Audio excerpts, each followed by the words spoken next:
Mahal talaga ng isda ngayon.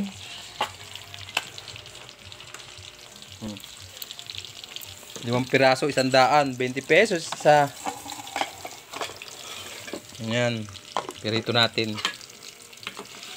Habang tayo papunta rin sa Dasmatre, tayo pababa. May dala tayo nakasalubong na ano ay nakamotor. Nalaglag ang cellphone. Buti hindi nabasag. Siyempre, mabilis ang mata natin, di pinulot natin. Yung matanda nakatingin sa akin, nakatingin lang. Hindi niya alam, diadampot ko, cellphone. Ang pabili natin ng isdang ganito, isda, bumili tayo ng isda, binigyan tayo ng asawa ko ng 100, pambili ng ulam.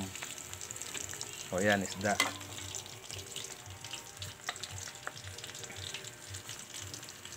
Tapos, yung may-ari na cellphone, tumawag.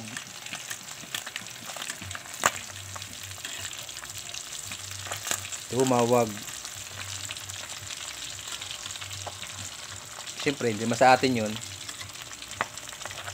Bibigyan natin. Babalik natin. Hindi mas sa atin yun eh.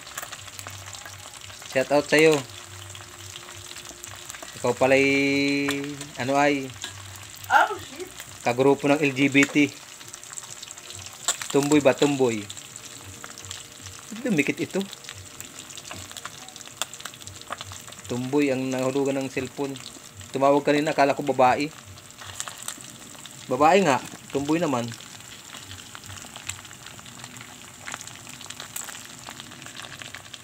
Kaya nga sakop ng LGBT eh.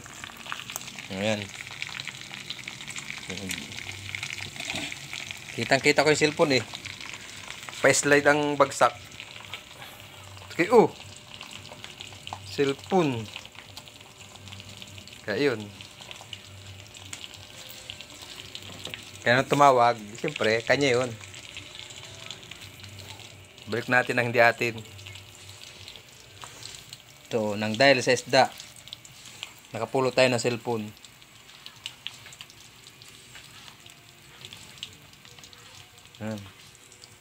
Pipritos. May ulam na.